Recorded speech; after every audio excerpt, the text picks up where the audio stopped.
Está bien, bien. Ok, muchas gracias. Muy buenas tardes con todos. Bienvenidos a este último día en el cual vamos a hablar acerca de la neurociencia. El día de hoy me gustaría centrarme un poquito en lo que es la neuroeducación. ¿Por qué? Porque en el tema estaba neurociencia aplicada. ¿Aplicada a qué área? A la educación. Me gustaría irme por ese tema. Sí, es el tercer día, Michael. Listo. Muy bien. Entonces, vamos a comenzar, vamos a dar inicio ya sobre este tema y lo que a mí me gustaría, pues voy a compartir pantalla para ya comenzar.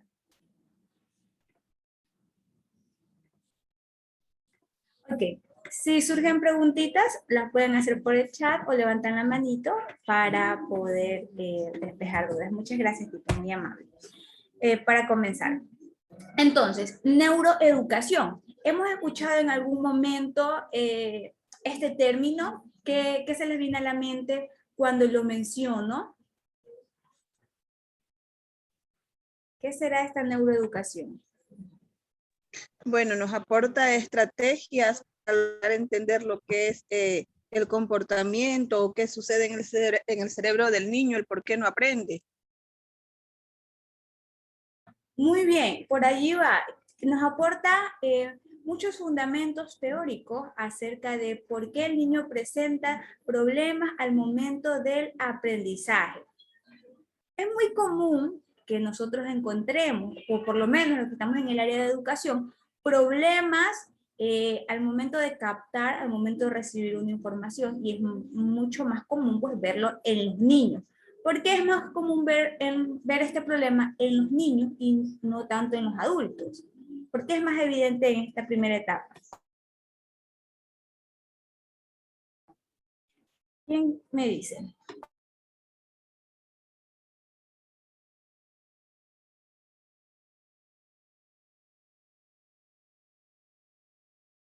¿Será porque están en proceso de aprendizaje? Entonces es más fácil detectar en dónde existen falencias. Sí, por allí va, porque están recién en proceso de aprendizaje. Ok, porque me dice Sonia, porque es cuando empiezan a aprender, por el desarrollo del cerebro, correcto, más va por allí, correcto Ricardo, tiene que ver con la madurez del desarrollo de este cerebro, cómo estos circuitos neuronales, cómo estos procesos sinápticos se están dando. Y ya lo voy a ejemplificar para que me puedan comprender un poquito a qué me refiero. Una de las cosas que ustedes tienen que tener presente en la neuroeducación es que muy aparte de la neurociencia, la neuroeducación como tal, se centra en qué cosa? En cómo el ser humano siente, ¿verdad? Que es lo que hemos venido mencionando, que mencionamos el primer día. ¿Por qué la persona actúa de la manera en que lo hace? ¿Por qué la persona tiene esas creencias, o sea, el pensamiento? Y ¿cómo es posible que un ser humano tenga la capacidad de memorizar? ¿Cómo es posible que el ser humano tenga la capacidad de aprender? ¿Qué es lo que ocurre? Todos estos factores, todos estos procesos que realizamos como individuos residen en el cerebro, que lo hemos venido también mencionando. Pero el término de neurociencia es relativamente nuevo porque algunas personas, algunos docentes creen que no es necesaria la neuroeducación. ¿Por qué digo algunos? No todos, por supuesto. Por la complejidad que aquí reside el proceso de aprendizaje. Entonces, nosotros conocemos que el ser humano tiene funciones cognitivas básicas y superiores, ¿verdad? Dentro de las funciones cognitivas básicas tenemos lo que es sensación, percepción de la persona, imaginación. Y dentro de las superiores, bueno, acá las tengo mezcladas, perdón, pero tengo también los procesos superiores, lo que es memoria, lenguaje, atención, movimientos voluntarios, o sea, funciones cognitivas que van a tener la persona. Y aquí viene una pregunta muy importante. Me pueden decir al azar, ¿cuándo un niño comienza a leer? ¿A qué edad comienza a leer un niño?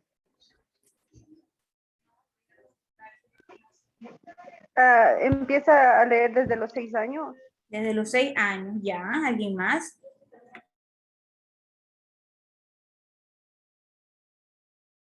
Hay quienes los hacen desde los 5 años. Qué inteligentes que son esos niños. Desde los 5 años me dicen. Tania desde los 6 años. Listo. ¿Alguna vez han visto a un niño de 5 años, 4 años, me dice Diana, y yo, mira, ¿han visto a un niño de 4, 5 años, de 6 años en el proceso de aprendizaje al momento de leer?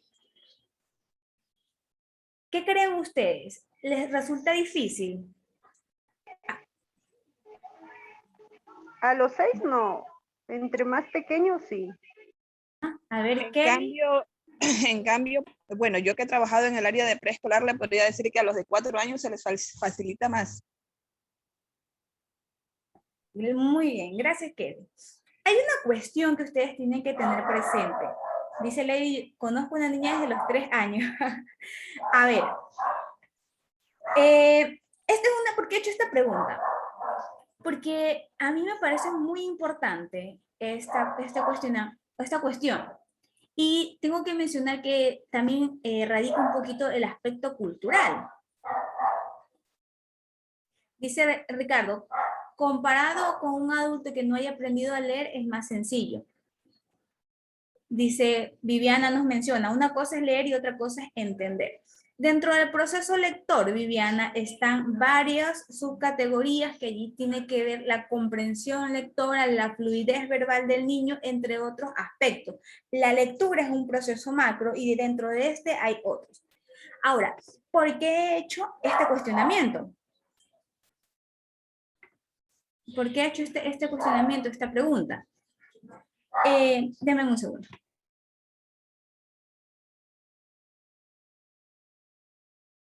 Ya. Olga me dice, depende cómo se lleva el proceso lector en el entorno. Ya. Hay una cuestión, si se dan cuenta que ustedes se centran mucho en la parte ambiental, el proceso de cómo se lleva en el entorno, de, sí, Ricardo, cómo se lleve la metodología del docente, que hay niños que aprenden a leer desde los 3 años, 4 años, 5 años, ya. ¿Cuál es la edad adecuada? Es cierto que hay niños que pueden aprender a leer desde los 4 o 5 años. Psicóloga, es lo más óptimo que aprendan a leer a esa edad. Ocurre algo. A esa edad pueden comenzar a leer, pueden aprender a leerlo. Pero ¿por qué aprenden a leer a esa edad? Porque el área 23 y el área 44, de acuerdo a Brodmann, las divisiones que Brodmann o el mapeo cerebral que hace él, me dicen que estas áreas, la corteza parietal posterior y lo que es la corteza temporal superior, me permite a mí, como persona, transformar el grafema en fonema. O sea, que lo que yo estoy viendo, esas palabras escritas, las pueda transformar en lectura. Pero son 2 áreas, bueno, más de 2 áreas, pero son estas áreas las que están netamente implicadas, 23 y 44. ¿Qué hemisferio? Hemisferio izquierdo. Psicóloga, entonces eso significa que un niño de 5 años, 4 años, a esa edad puedo comenzar a estimularlo. Puedes comenzar a estimularlo, pero ocurre una cuestión, que no es lo más óptimo que comiencen a esta edad. Ojo, el sistema educativo de nuestro contexto nos dice una cosa, pero este mismo sistema educativo no considera ciertas bases de la neurociencia para que este niño tenga el aprendizaje que requiere o el mejor aprendizaje a nivel neuroanatómico, ¿sí? Estoy hablando a nivel neuroanatómico, o sea, lo que me dice mi cerebro a lo que me enseña. ¿Por qué? Porque a los 7 años, el niño, si tú le enseñas a un niño de 7 años, puede receptar mayor de la información de manera mucho más rápida. ¿Por qué? Porque ocurre una cuestión y es que los sistemas o los circuitos sinápticos en este niño de 7 años ya están más consolidados. A los 5 años, a los 4 años, se están formando esos procesos, esos circuitos, se están recién afianzando para que se produzca la lectura. Entonces, cuando estos circuitos, y tú le estás enseñando a un niño de 4 o 5 años, ellos aprenden, por supuesto, porque el niño es una esponja, pero tienes que tener en consideración cómo están estas estructuras dentro de lo que es su encéfalo. Tiene que ayudarles. Ahora, ya los leo, después me olvido de la idea. Ahora, ojo, tienen que también considerar otra cosa, y es el coeficiente intelectual del niño. Hay niños que tienen una maduración en sus circuitos sinápticos mucho más rápida que otros niños, ¿sí? Sin embargo, se tienen que tener en consideración también, pues, el desarrollo evolutivo de la persona, ¿sí? Ahora, vuelvo y repito, el niño puede aprender a leer desde los 4 años, 4 o 5 años, 6, 7 años. ¿En qué momento te diría que es la mejor edad para que ellos comiencen este proceso? Desde los 6 años pueden iniciarlo. Es la edad más óptima para ellos, 6, 7 años. Antes de eso tratemos de que se los puede estimular, pero no forzarlos como tal. Dice Kelly, tienden a sentirse cansados en grados posteriores cuando empiezan a temprana edad. Es verdad, Kelly.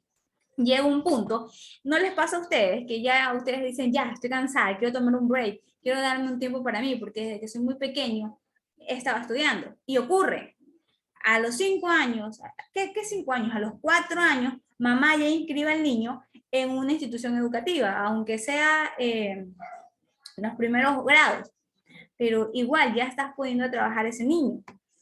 Me dice Ricardo, ¿qué sucede si el niño desarrolla la habilidad lectora por sí sola a los 4 o los 5 años?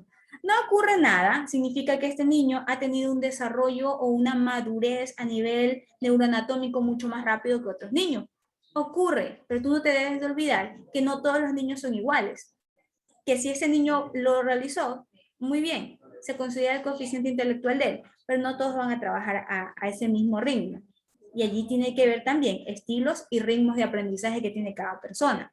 Pero anatómicamente, hablando, el gran porcentaje de la población, la edad óptima es a los 6 años.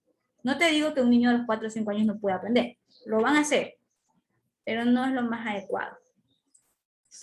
Dice yo tuve un niño que sabía leer y escribir y sabía inglés y apenas tenía 4 años. Tuviste un niño, asumo yo, que en una clase. En cuanto a que ellos puedan aprender otro idioma, si tienen constante estímulo, no hay ningún problema. Lectura y escritura, la escritura se va a dar, sí, porque ellos al momento de escribir lo que hacen primero es copiar un grafema, copiarlo, y de allí se va desarrollando pues el proceso lector. Vuelvo y repito, pueden hacerlo. Coeficiente intelectual, madurez cerebral que tenga el niño, la madurez de sus circuitos sinápticos, pero yo les recomendaría que esperáramos un poquito, no lo forcemos tanto. Bueno, si no habla muy claro, tendría que ver en qué aspectos no habla muy claro. Dicen, Beatriz, es verdad, yo tengo una amiga que terminó sus estudios universitarios en medicina y decidió tomarse un tiempo. Dibujan letras al principio, correcto, Tania, es copiar un grafema, ellos copian.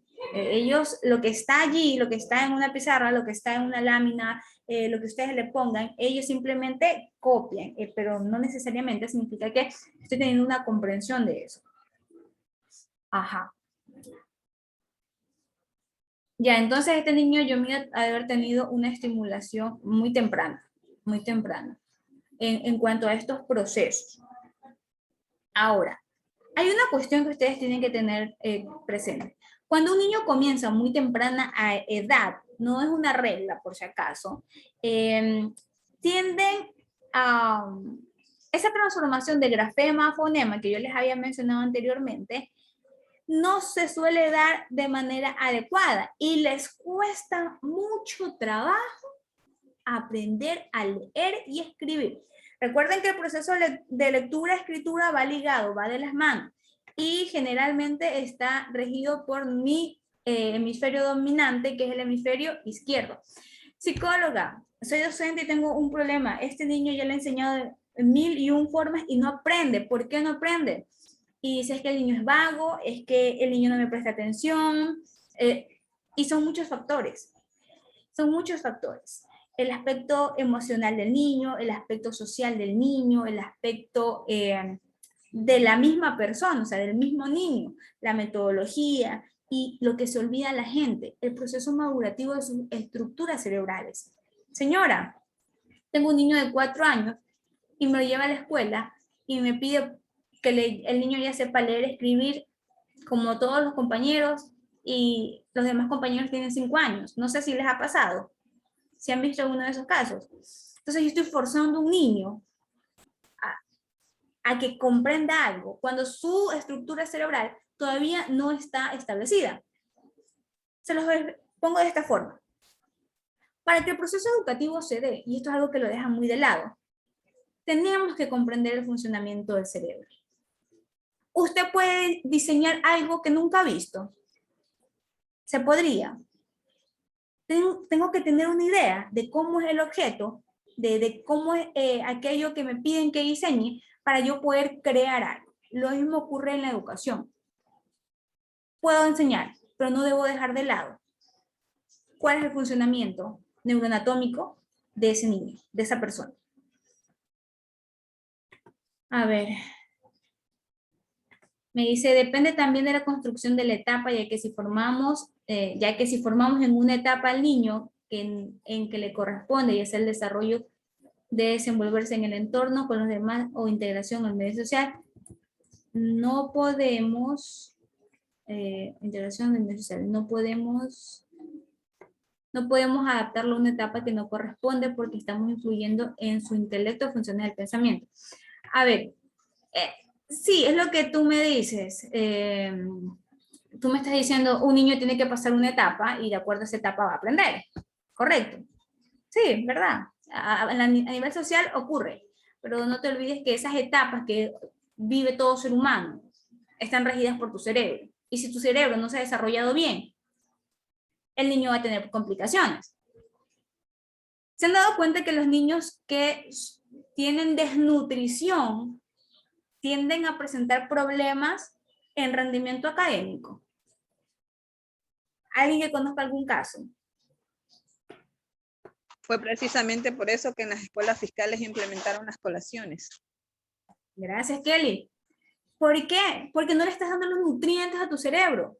No le estás dando los nutrientes para que este cerebro tenga la capacidad de rendir en el nivel que tienen que hacerlo. Entonces, es importante dejar de nutrir este órgano central que me va a permitir a mí entender el mundo, que me va a permitir a mí relacionarme. Entonces, esto es muy importante. No se olviden ustedes. En un niño se tiene que ver la plasticidad cerebral, la neurogénesis. Las neuronas espejo son unas de las que van a activarse mucho. ¿Por qué? Porque estas neuronas espejo le permiten al niño adquirir esa parte empática y adquirir el lenguaje, que es vital en el proceso educativo. ¿Sí? Es muy importante. Bueno, la parte emocional también se la considera.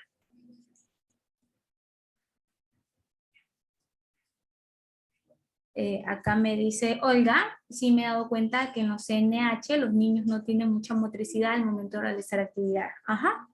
Hay una cuestión.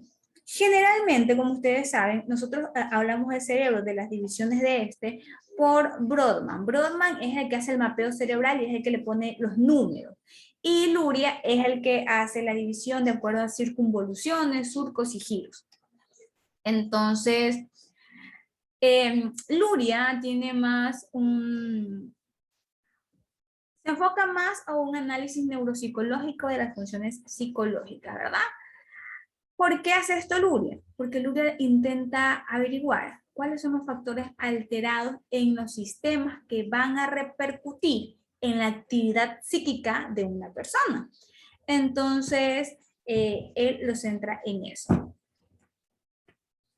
Como yo les he mencionado, bueno, creo que no se los he mencionado, es un proceso. Para que el niño aprenda es un proceso. Entonces ellos tienen que comenzar de lo más básico para ir a lo más complejo. Pero si una de estas partes básicas me falla, todo mi sistema va a fallar. Todo mi sistema va a fallar. Y aquí también está establecido que es importante que un niño aprenda con alegría. ¿Quién trabaja aquí con niños de 4 o 5 años? ¿Alguien del área de educación que haya hecho prácticas, que se dedica a la docencia? Yo soy madre, tengo 2 niñas, una de 4 y una de 6. Ya, tengo 2, dice, ¿esto cuenta? Sí, sí cuenta. ¿Se han dado cuenta que dentro de las unidades educativas, dentro de las instituciones, cómo les enseñan a los niños? Jugando de manera lúdica. Con música, con juegos. Jugando de manera lúdica, con juegos. ¿Por qué se trabaja de esta manera? ¿Por qué creen ustedes?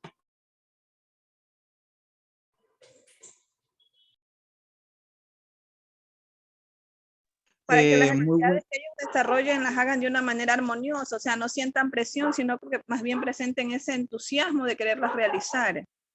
Gracias, Kelly. Tito. Es la mejor manera de llamar la atención y que ellos quieran aprender. Ok, sí, es la mejor manera para que ellos aprendan. Y acá veo que Lady y Kelly tocaron un punto muy importante, porque se trabaja sin presión, porque se aprende jugando. Porque estás asociando el aprendizaje con algo positivo. Ya, porque asocia el aprendizaje con algo positivo. Cuando hablamos... Tener relaciones también, porque hay un lazo más cercano a tener relaciones así de comunicación, de amistad. En cambio, si se pone serio o se pone enojado, ahí como que el niño no aprende, se aleja un poco. Listo. ¿Qué es lo que pasa? El niño recuerda todo. Vi unos minutos atrás cuando hice una pregunta, y yo ya no recuerdo qué pregunta hice, pero alguien dijo, no sé por qué me acordé de las matemáticas. Los seres humanos tendemos a recordar, y nuestros recuerdos generalmente están ligados a una emoción, positiva o negativa. Y yo estoy casi seguro que la mayoría de ustedes recuerda cómo aprendieron matemáticas con su sacrosanta madre al lado de usted en la mesa, en el comedor. Eso te marca la vida, pues yo por eso soy docente, pero no doy matemáticas. Con jalones de oreja. Ok, ¿vieron? Nunca lo olvidaron, dice Lady pobre de mí en esa época, con una regla. ¿Qué es lo que pasaba? ¿Qué es lo que hacía? Se les quedó, algunos ni siquiera quisieron receptar la información, aprendían para el momento y para cumplir y para que no nos pegaran. Y digo, me incluyo porque tampoco me gustan los números y no soy buena en ello. Pero era momentáneo, significa que el aprendizaje no se consolidó, significa que fue momentáneo. Pero ¿qué ocurre, en cambio, cuando el niño le enseño cantando, cuando el niño le enseño jugando? Primero, como lo dijo Kelly, como lo dijo Lady, no hay presión. Y el niño recuerda ese conocimiento de forma positiva. Y allí viene eso que dice, lo que bien se aprende nunca se olvida. No sé a cómo les fue a ustedes con las matemáticas, realmente yo no tengo buenos recuerdos. Creo que nadie, toditos, nos fue malísimo en las matemáticas. Dice Reina, la tabla de multiplicar cantando es la mejor manera de aprender. No, a mí no me funcionó ni eso. En la antigüedad los papás pensaban que el látigo era el psicólogo, no los llevaban al psicólogo, nunca les prestaban atención, mejor dicho, el psicólogo. Recién ahora es que están inculcando la educación psicológica desde los CNH, las escuelas, el kinder y todo eso, recién ahorita. Por eso es que ahorita siempre se dice, no, pero es que antes no existía que el niño se ponía mal, que se estresaba, pero era porque antes no le prestaban atención, creo yo. Un poquito debatible. Kelly, ¿ibas a mencionar algo?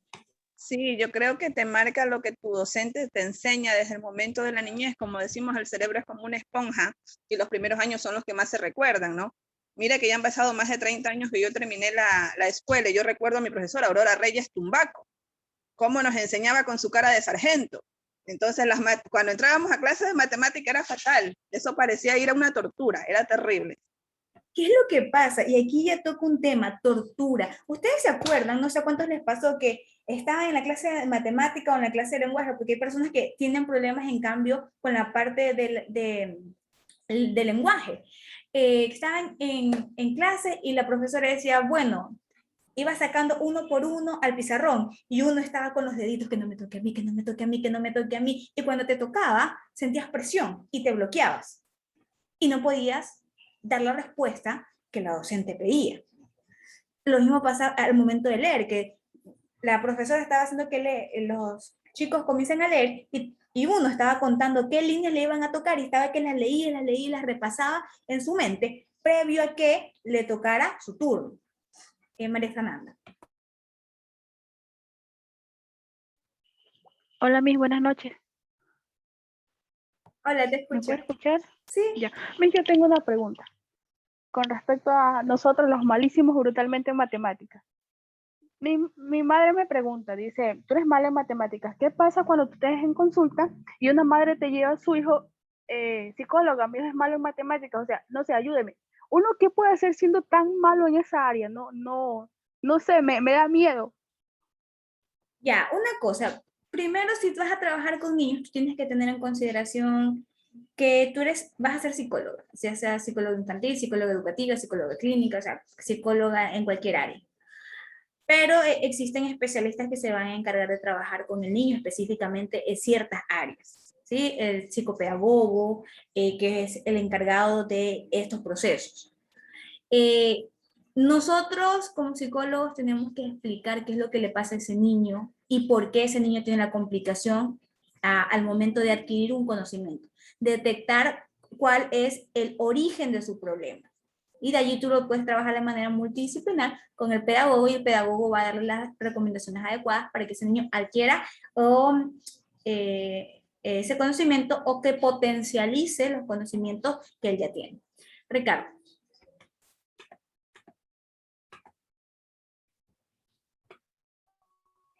Acotando a lo que ustedes decían, justo todos los ejemplos que ponían, ¿no? El hecho es que, no sé si me escuchan, Miss, ¿me confirma? Sí, Ricardo, sí te escucho, perdón, no encontraba el audio. Ah, ya. Ok, parecía que se congeló un rato.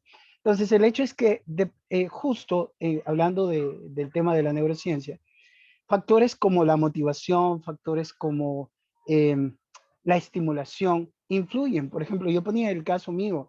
Yo tuve una maestra que a mí me decía que las matemáticas eran extremadamente sencillas y que eran más sencillas que las ciencias sociales porque las ciencias sociales requieren más de reflexión y la matemática es concreta. Aprendes algo, un concepto específico y puedes desarrollarlo. Y yo crecí con esa idea.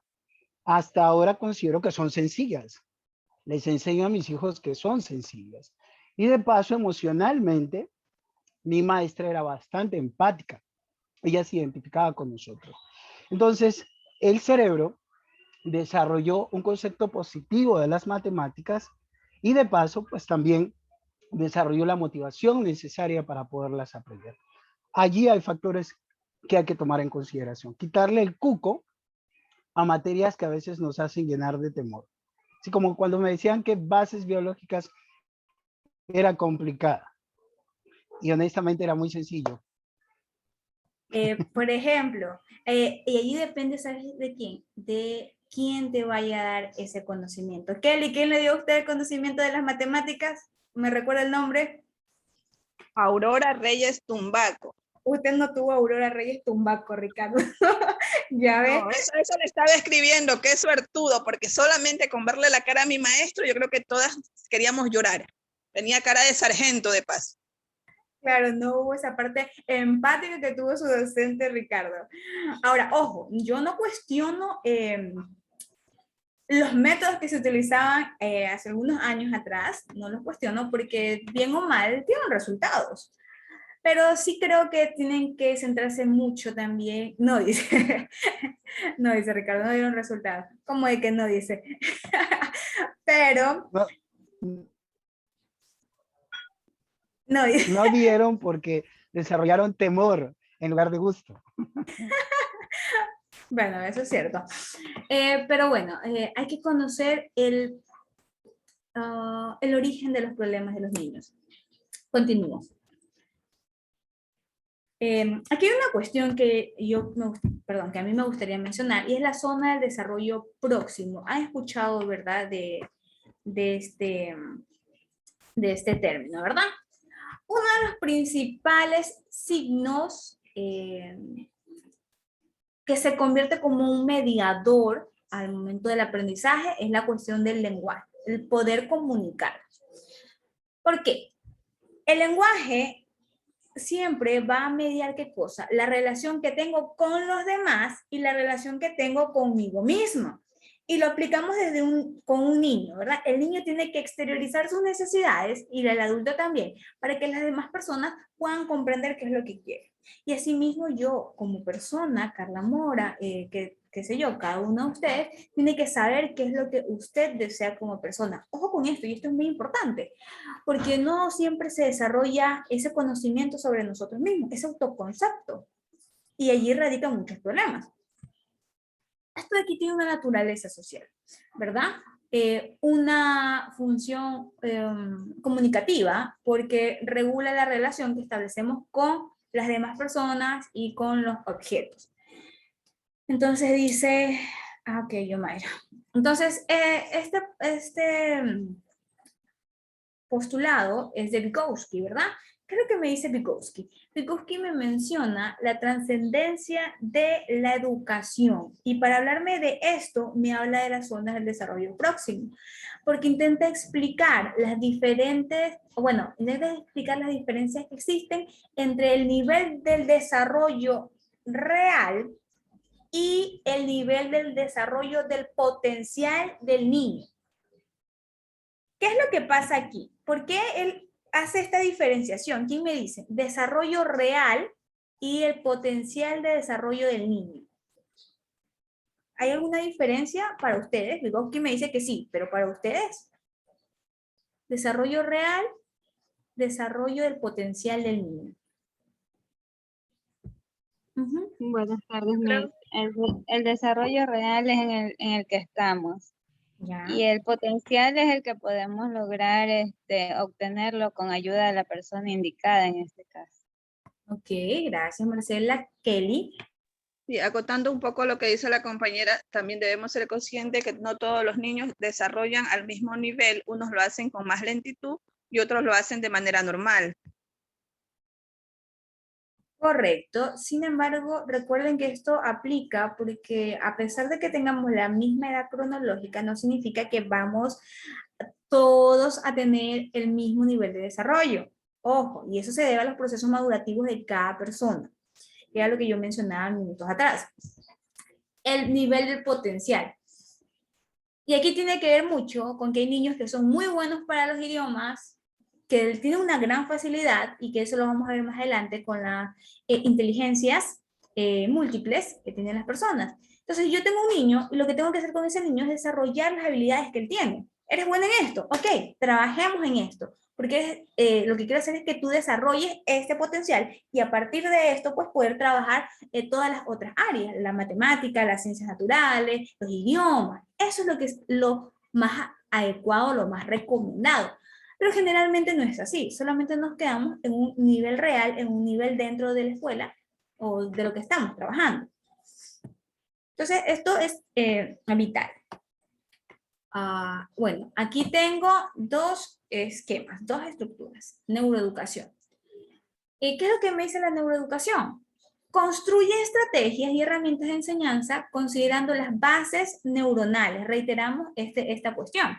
Se selecciona tres cosas: neurociencias, la psicología cognitiva, la neurociencia cognitiva y la pedagogía. Alguien me mencionó, pero psicóloga, si yo fui mala para las matemáticas, ¿cómo le voy a enseñar a ese niño matemáticas? Tú no le enseñas. El que va a trabajar eso es el pedagogo. ¿Sí? No tú, no nosotros como psicólogos.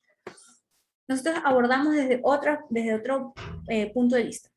Ahora, ¿cómo hacemos esto? Construyendo puentes interactivos.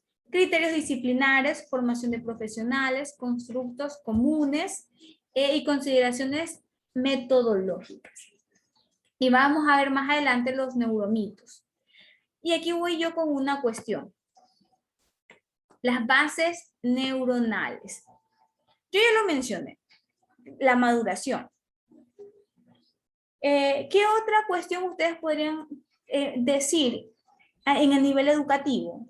A nivel educativo, ¿qué otras consideraciones podría tener yo como base neuronal para decir que el niño va a tener un buen nivel educativo? No sé si me logro explicar, creo que planteé mal la pregunta.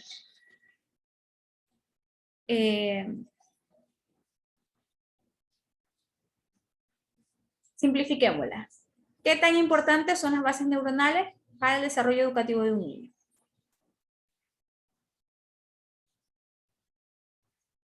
¿Qué tan importante? Tienen que ver con la percepción y la comprensión que ellos puedan asimilar de lo que estamos enseñando. Sí, tiene que ver, gracias Kelly. ¿Alguien más? Para que sus funciones cognitivas también se desarrollen bien.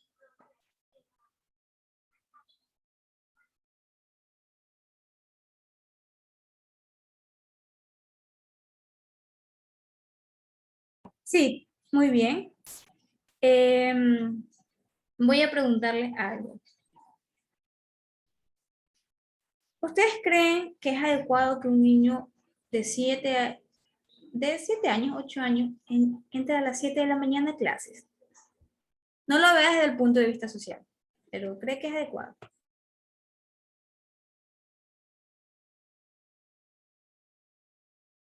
Ok, no, porque... Porque a las 7 de la mañana el niño, más que todo, o sea, está obligado a levantarse corriendo. Ya levántate que tienes que ir a clase. Ya desde ahí, ya es un no para el cerebro del niño. Y el niño no entra, o sea, el niño ingresa a las 7, pero ya hay que levantarlo, digamos, a las 6:20 o antes, dependiendo del lugar donde uno viva. Ok, vamos viendo esto. Ricardo dice un poco más tarde y bien desayunado.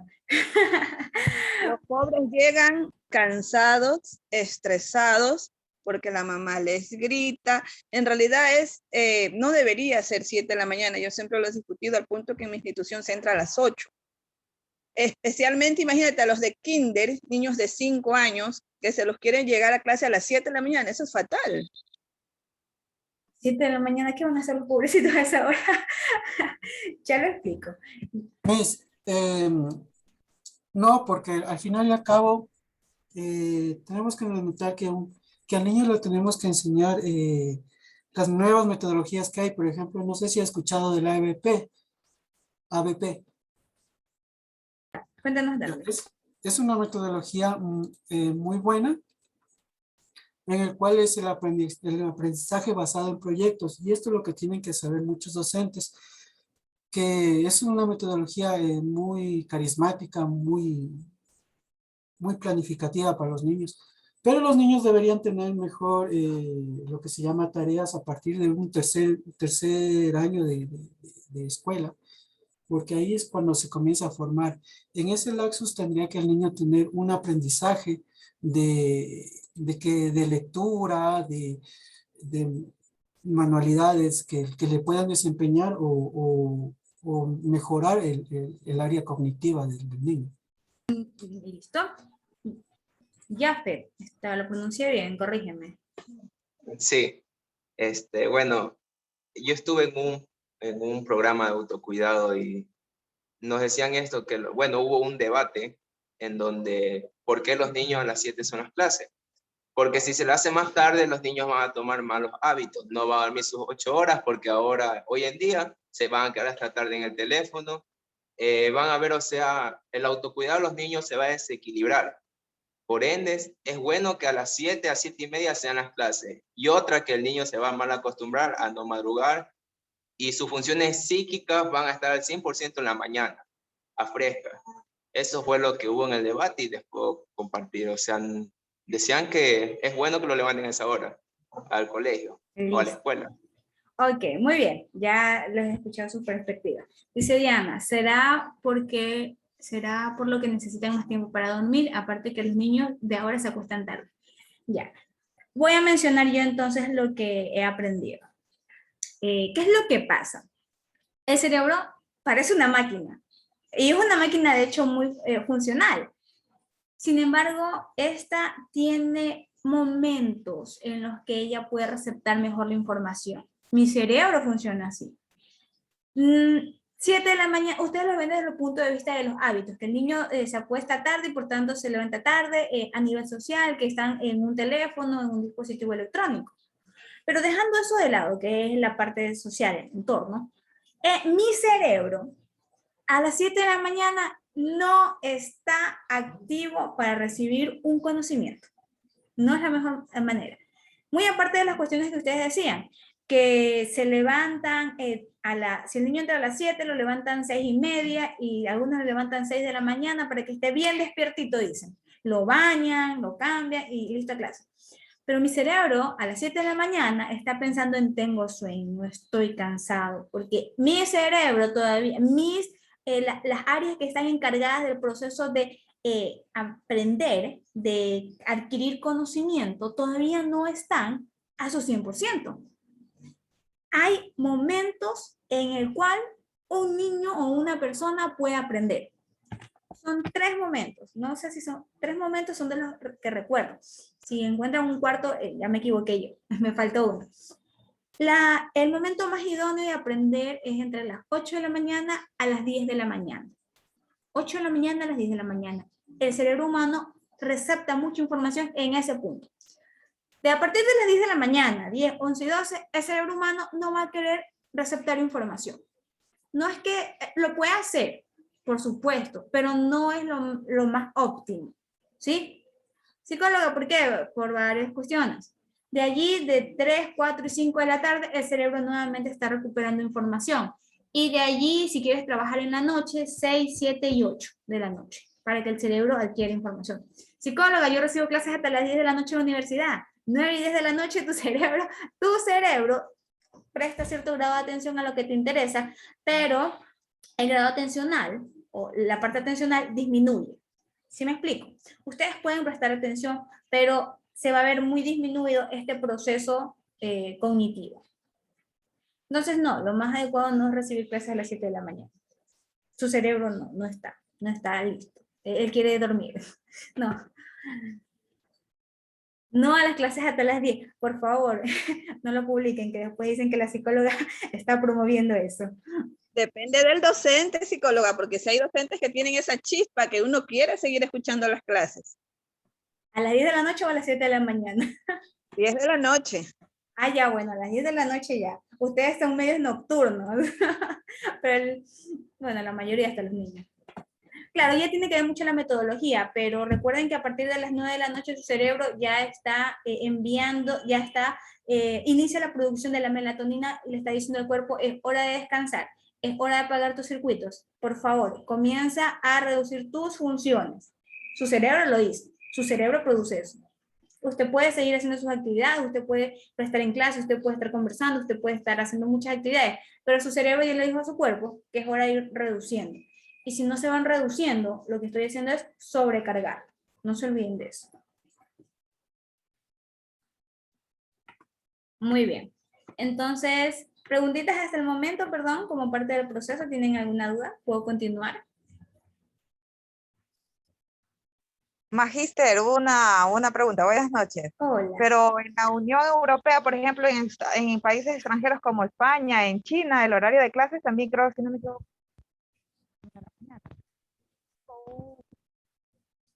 No te escucho. De 1 hora del almuerzo y además también, como dijo una compañera por ahí, también es dependiendo del maestro, porque en esos países de calentamiento, ejercicio y esas cositas, como que hace reactivar la energía al estudiante. Y también, ¿por qué no? Porque al momento que escuchan cómo se desempeña, también uno se queda impactado y aprende a escuchar. Pero en cambio aquí también el horario de clases a las 7 de la mañana, como usted mismo dice, es como que un poquito cansado. Eso quería aportar, Magíster. Gracias. Miss, ¿puedo hablar? Sí, te escucho, dale. Ya, lo que pasa es que la compañera dice que en los países europeos Sí, en los países europeos se entra a las 8:30 de la mañana a las clases, a las 10:30 se toma el desayuno. Igual los que quedan en clase, los que se quedan en el cole, a las 12:30 toman eh, 1 de la tarde se toma ese el almuerzo, entonces les van incentivando a que tengan, o sea, como usted dice, a las 7 de la mañana, no, allá es a las 8 de la mañana, 8:30 de la mañana, empieza recién las clases, recién. Y fuera de eso, no son como aquí, como en las escuelas de aquí, que llegas, tienes que formarte, todo eso, no, no es así. Allá llegas y vas directamente a tu casillero y al aula. O sea, es una forma muy, muy, muy, muy abierta, no tan al estilo militar como lo hacen aquí. Ok, explico esto y creo que hoy voy a responder a Darwin y a la compañera. ¿Qué es lo que pasa? Aquí tiene que ver la metodología de los diferentes países. Hay una cuestión que ustedes tienen que tener presente. Hay un ranking a nivel mundial que dice cuáles son los países que tienen mejor metodología o que los estudiantes tienen un buen desarrollo a nivel educativo. Entre esos están los países asiáticos dentro de los 5 primeros puestos. Pero ¿qué es lo que pasa con el sistema educativo asiático? Perdón, si alguien es asiático, no solo menciono la información que ustedes pueden encontrar incluso en la web. Si no mal recuerdo, actualmente está Corea del Sur, pero Corea del Sur, está Japón y están otros países asiáticos en los 5 primeros lugares. No recuerdo los 5 primeros, pero son los países que están en primer y segundo lugar. ¿Qué es lo que pasa? Tienen un sistema educativo rígido. Tanto es el caso que socialmente hablando, los estudiantes sienten tanta presión social que incluso se llegan a suicidar porque en la semana, en el día, tienen hasta 16 horas clases y es mucha la presión que ellos tienen a nivel educativo. Eso a nivel asiático. Viene la parte de los países europeos. ¿Qué pasa con los países europeos? Tienen una metodología flexible. ¿Qué quiero decir con esto? Que no hay tanta presión social de que tienes que sacarte la mejor calificación para que seas adecuado en una sociedad, sino que acá, al tener una metodología más flexible, significa que se involucran otros factores para que el niño desarrolle a su ritmo su aprendizaje. ¿Sí? Entonces, tengan muy presente la metodología, la parte cultural, ¿sí? Que se vaya a utilizar o que se vaya a trabajar con el niño. Yo le pongo un ejemplo claro. Yo tengo 2 estudiantes asiáticas y una estudiante española. La nena está en 6º grado y también recibe clases chinas online. Las clases de matemáticas que nosotros aplicamos a 6º grado se las están dando en 3er grado en China. Entonces, mire la diferencia abismal que tenemos en educación. Y la niña española me dice, en cambio, que está en 8º, que ella no le obligan el uniforme, que ella puede llevar su dispositivo al colegio. O sea, es un libertinaje total. Incluso llevan ya los métodos anticonceptivos a la edad que ella tiene. Por eso digo que es cuestión de culturas. Ajá, allí se aplica un poquito la cuestión de cultura. Beatriz.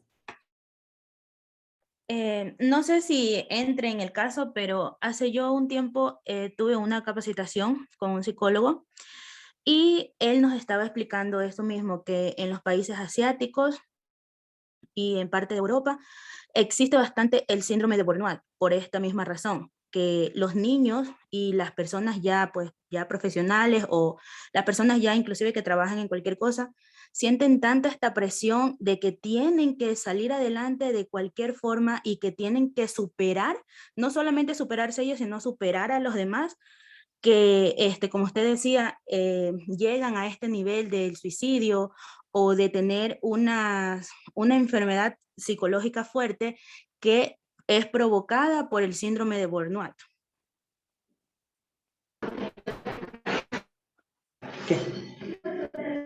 Sí. Un segundo, por favor. Sí, efectivamente, tiene que ver con la presión que tiene la persona y ustedes lo saben, cuando ustedes están en etapa de exámenes o en las semanas previas a un examen se estresan demasiado por todo lo que tienen que pasar. Ahora imagínense tener esa presión desde que yo tengo 5 años, 6 años, hasta el momento que termino mi proceso educativo. Es pesado, es heavy para una persona y tu cuerpo no lo resiste. Tú podrás querer darlo todo, pero hay momentos en que tu cuerpo te dice, basta, necesitamos un break, necesito descansar, porque no estoy rindiendo el nivel que debería rendir. Entonces, eso es importante. Continúo. Los niveles de análisis en los procesos de aprendizaje y en el desarrollo humano. Acá vemos 3 aspectos, por favor. Comportamental, cognitivo y biológico. Perdón, antes de continuar me dice Vicente, Suecia es otro país escandinavo que tiene uno de los mejores sistemas educativos y también de salud, pero a pesar de eso aprenden hasta de manera autónoma y creativa. Claro, es porque ellos tienen un sistema educativo flexible, esa es la diferencia. Y al ser flexible, el niño aprende, la recepción de la información es mucho más agradable. Ahora con esto no quiero decir que lo dejemos al niño solo, tampoco, hay que haber una supervisión. Listo, entonces retomo el tema. Entonces, presentamos 3 aspectos en el desarrollo del aprendizaje. Comportamental, comunidad y cultura, lo que estábamos mencionando. Comportamiento social y diferentes contextos del niño. Y conducta individual, la parte social es importante, chicos. Las diferentes metodologías en diferentes países que se aplican. La parte cognitiva, el proceso cognitivo del individuo. Cuando hablo de proceso cognitivo, estoy refiriéndome a qué cosa. Básicos y superiores. Pensamiento, atención, concentración, memoria, imaginación, todos esos procesos cognitivos que nos hacen ser quienes somos. Y finalmente, la parte biológica.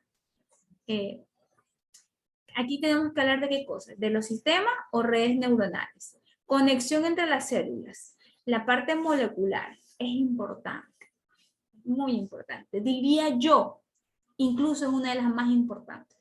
Porque si el niño tiene una desnutrición, psicóloga, tengo un niño, un chico de 10 años, pero que no aprende nada, le enseño y no aprende, le enseño hoy y se le olvida mañana. Yo tuve un caso así hace algunos años atrás, que era un chico de 15 años, le enseñaba hoy algo, lo practicamos una semana, y a la siguiente semana lo dejaba descansar un fin de semana, y a la siguiente semana el chico ya no tenía la información. Entonces, ¿qué era lo que pasaba? Entonces, allí a ti te toca averiguar por qué. Entonces, se descubrió que el niño había tenido un problema de desnutrición en los 6 primeros meses de vida y que el médico le había dicho a la mamá que el niño no iba a rendir en una escuela, que mejor no lo pusiera en una escuela porque el niño no iba a rendir. Porque sus capacidades cognitivas no se iban a desarrollar. ¿Por qué? Porque incluso al ver desnutrición hubo muerte neuronal, hubo daño en la estructura y en el funcionamiento del cerebro. Entonces, si acá ya se dañó una parte vital, ¿con qué voy a trabajar? ¿Cuál es mi soporte? ¿Cuál es mi sustento para poder trabajar? No sé si me logro explicar este punto, por favor. Si genere dudas, los leo, los escucho. Pero es importante, ¿verdad? Es muy importante esta parte. Entonces, por eso siempre debemos de averiguar el historial del niño. Eso le iba a decir, mi hija, es importante cuando sobre todo llegan de otras instituciones, se les hace una evaluación general desde el año que inició hasta el año que va a empezar, para nosotros también desde ahí como docentes conocer a qué nivel realmente corresponde, porque yo he tenido casos de niños que van a 10º año de básica, pero su rendimiento da para un niño de 7º. Entonces, es allí la importancia de sí, evaluar antes de continuar con un año superior. Claro, eso es muy importante. Aparte de que en algunas instituciones los van pasando, hasta para que llegue un punto en el que el problema ya no va a ser mío, sino del siguiente docente. No va a ser mío, sino de la siguiente institución. Dígamelo a mí. Ella reafirma nomás lo que ya sabíamos. Janet, ¿me ibas a mencionar algo? Sí, Disculpa, te desactivé el audio, vuelve a Sí, sí, Magíster. Sí, Magíster. Lo que pasa es que yo creo que más también estos inconvenientes, creo que es en la etapa, el niño no se desempeña, como dicen a veces, se escucha lo que dice el padre de familia. Lo que pasa es que yo pago la pensión y mi hijo tienen que verlo cómo lo pasa. Entonces, como hay un llamado de atención por parte del DESE, de lo que es el colegio o la escuela educativa particular, entonces el padre, ¿qué es lo que hace? Lo cogen al niño, lo meten a una institución educativa mixta. Entonces, ahí viene el detalle, pero siempre el momento de registrarlo en lo que es la unidad educativa, nunca le hacen una evaluación al niño, tampoco. Lo único que hacen es la persona, o el paciente o el alumno. El problema es que lo va a tener el docente, no el padre de familia. Ya, eso era mi aporte psicólogo. Listo, bueno, ahí viene la cuestión del sistema educativo y aquí pues estamos hablando de que en nuestro sistema educativo pues hay que mejorar algunas cosas, ¿verdad? Y hay protocolos que también van a repercutir mucho en cómo se trabaja dentro de una institución educativa, cuál es el rol que va a cumplir el psicólogo, y son otras cuestiones. A ver, Darwin me dice qué maldad, le desactivó el audio. Fue sin ninguna intención, Darwin. Ahora, ¿qué es lo que quiero mencionarles? Los factores neuropsicológicos, chicos, los factores neuropsicológicos se especializan e integran los diferentes sistemas funcionales de la persona. Y allí, pues, por ejemplo, se forma lo que nosotros mencionábamos en un inicio, la lectura y la escritura, el cálculo también, que es muy importante. Por ejemplo, cuando se afecta el factor de control y de regulación en una persona, se afecta también el factor de la comprensión de textos, la resolución de problemas. Incluso, vamos a algo muy sencillo, el seguir instrucciones y la organización del lenguaje. Entonces son muchas cuestiones que nosotros tenemos que considerar, son muchas. Ahora, aquí tenemos una propuesta para la construcción de puentes entre la neurociencia y la educación. Ansari y Koch refieren los siguientes mecanismos. Ellos me dicen que, si bien es cierto, hay tres aspectos en considerar: neurociencia, que se encarga de las representaciones mentales; la educación, que son el proceso de enseñanza-aprendizaje y experiencia y ambiente; y lo que es neurociencia, que es la parte biológica, las bases neuronales, ¿verdad? Nosotros nos centramos en las bases neuronales. Entonces, a partir de ello, me dice Ansari y Koch, la formación de educadores en diferentes áreas de la neurociencia es importante. No les pido a los docentes que sean expertos en neurociencia, porque ellos son educadores, pero sí es importante que ellos conozcan sobre este tema para que puedan comprender desde una visión un poco más amplia qué es lo que puede estar suscitando con ese niño.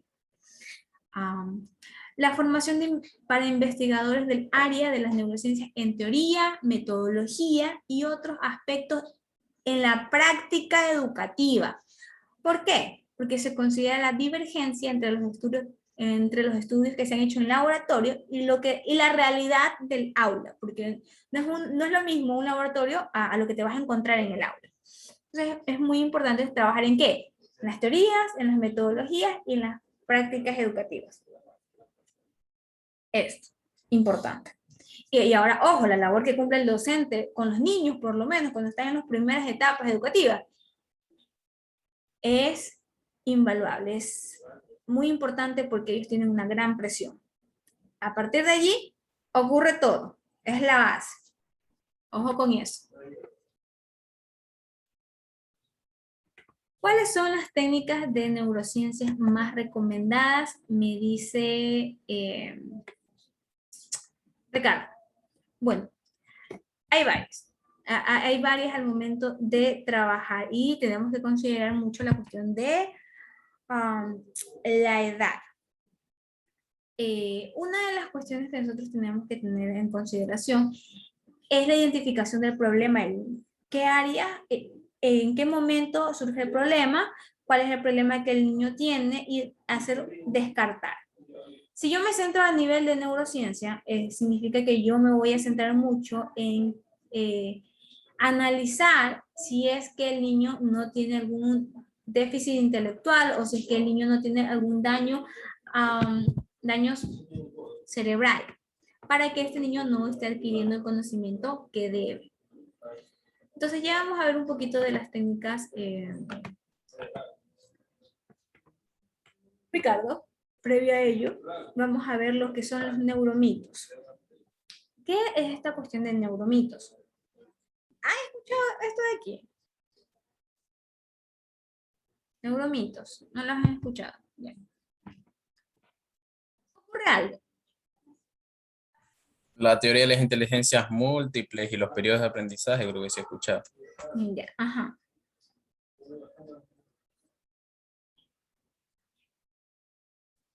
Algunos, vamos viendo. Por ejemplo, hay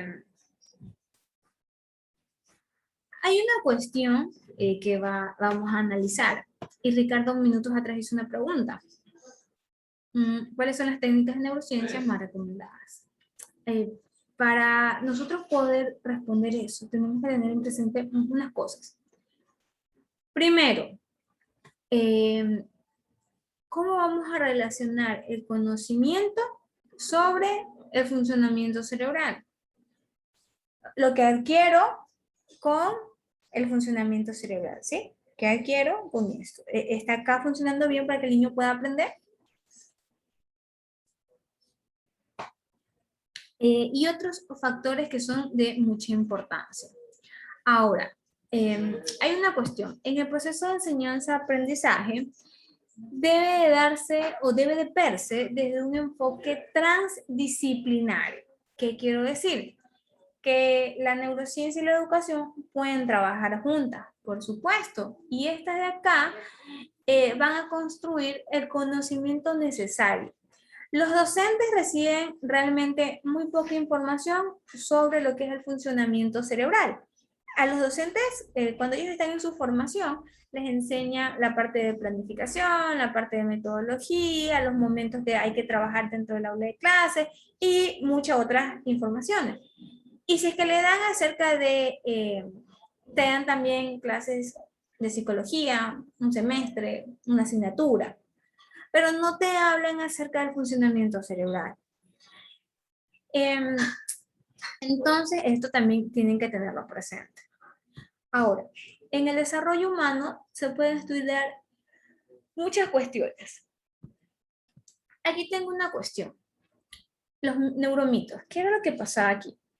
En la educación se tienen muchos mitos y acá yo he mencionado 3. La dominancia hemisférica, hemisferio derecho versus hemisferio izquierdo, el desarrollo sináptico y ambiente enriquecido, los periodos críticos para el aprendizaje, teorías de la inteligencia múltiple y estilos de aprendizaje. Ah, ya, no los puse. Ahora, ¿qué es lo que pasa aquí?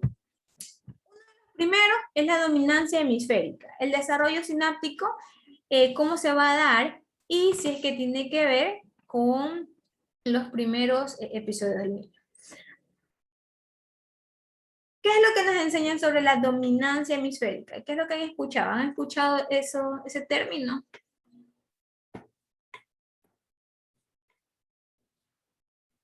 ¿Han escuchado la dominancia hemisférica? Dependiendo de lo que nos guste más realizar. Por ejemplo, a uno más le gusta el canto, todas esas cosas, en cambio a otros les gusta la lectura, así, dependiendo.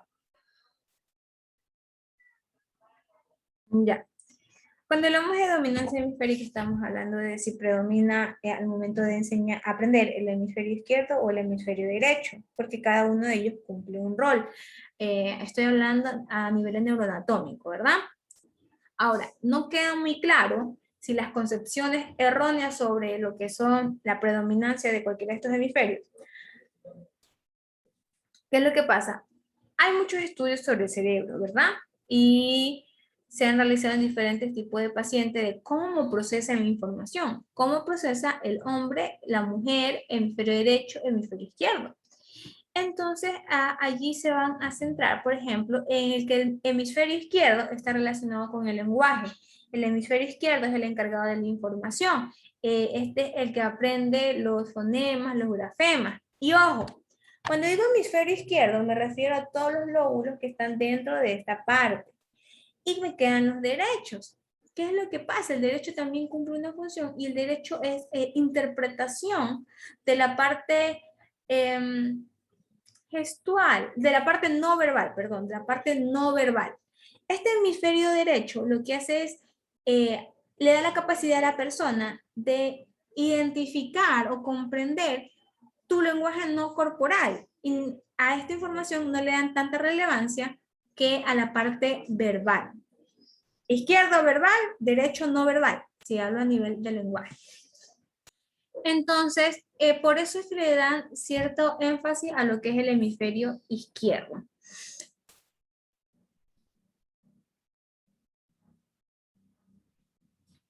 Ahora, hay una cuestión, y es que a nivel pedagógico se proponen hacer actividades para cada uno de los hemisferios y que ambos se desarrollen. Actualmente existen muchas técnicas de neuroimágenes que tienen claro qué es lo que cumple, qué función cumple el izquierdo y el hemisferio derecho en el proceso educativo, en el proceso de enseñanza-aprendizaje. Psicólogo, ¿qué fue lo que pasó para que este niño que era muy bueno en matemáticas ya no lo sea? Ok, tengo que analizar qué área de mi cerebro, qué hemisferio se dañó, qué lóbulo se vio afectado. Generalmente es en el lóbulo temporal en el que se pueden encontrar daños en la parte del cálculo. Cuando perdemos o tenemos problemas de lenguaje, analizamos el hemisferio izquierdo y asimismo varias áreas específicas de este. Hemisferios están involucrados para aprender, los dos. Solamente que contribuyen de manera diferente. Y la mayoría de las personas dice que el hemisferio derecho no da tanto aporte. Porque no es tan lógico o no es tan práctico. Ahora, otra de las cuestiones, otro de los neuromitos es el desarrollo sináptico y el ambiente enriquecido. ¿Qué quiero decir con esto? Ustedes saben que el desarrollo del sistema nervioso es muy importante durante el periodo prenatal. ¿Por qué? ¿Por qué creen ustedes que es tan importante el desarrollo del sistema nervioso durante la etapa prenatal? O sea, cuando están en el proceso de gestación. ¿Por qué es tan importante? ¿Por qué creen ustedes que es importante? ¿O no es importante?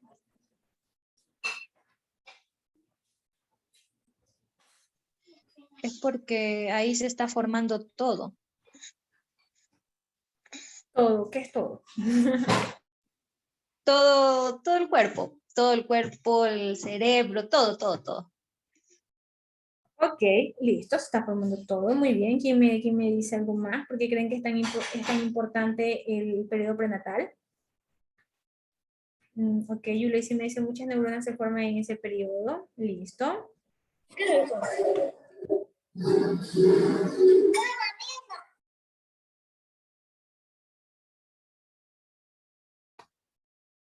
Ustedes han escuchado que cuando las mujeres están en proceso de gestación, tienen que cuidarse mucho, que tienen que tomar muchas vitaminas, que no pueden automedicarse, que... Claro. Ajá, ¿por qué será tan importante eso? ¿De verdad es importante? Sí, porque a veces no se desarrollan completamente el cerebro, el cuerpo. Hay a veces, como hay desnutrición acá ya después del nacimiento, también existe desnutrición y malformaciones ya. Esa es la palabra correcta. Malformaciones también dentro del Puede surgir, estómago, en la gestación ya. puede surgir una teratogénesis al haber consumo de sustancias, químicos, pastillas que no le han recetado, con malformaciones en el niño y dificultades también en el área cognitiva y coeficiente intelectual. Incluso hay niños que han nacido también con enfermedades como la hidrocefalia o la macrocefalia, todas esas enfermedades y con tumores también. Ok. A ver, efectivamente, el proceso de gestación es primordial. Ojo con esto. Porque en este proceso de gestación, yo le estoy dando al niño que está en formación desde el día, desde las 24 horas en adelante, que ya se comienza a formar, se comienzan a estructurar, que vaya a tener un buen desarrollo. Si yo no me cuidé, si yo tuve, como madre me dio sarampión, viruela, y ya listo, como madre estoy aparentemente bien, el problema no va a caer en mí, sino que va a recaer en quién, en esa criatura que se está formando. Y no lo voy a ver ahora. Lo puedo ver cuando el niño ya ingrese inicie su proceso educativo. Allí es donde me doy cuenta, porque la docente es la que se va a percatar de muchas dificultades a nivel cognitivo que tiene el niño, porque es ella la que tiene que transmitir un conocimiento y es el niño quien lo tiene que tomar. ¿Qué es lo que pasa? En el periodo prenatal van a surgir muchos mecanismos. Por ejemplo, la proliferación celular, ¿sí? Que se proliferen, que se creen bastantes.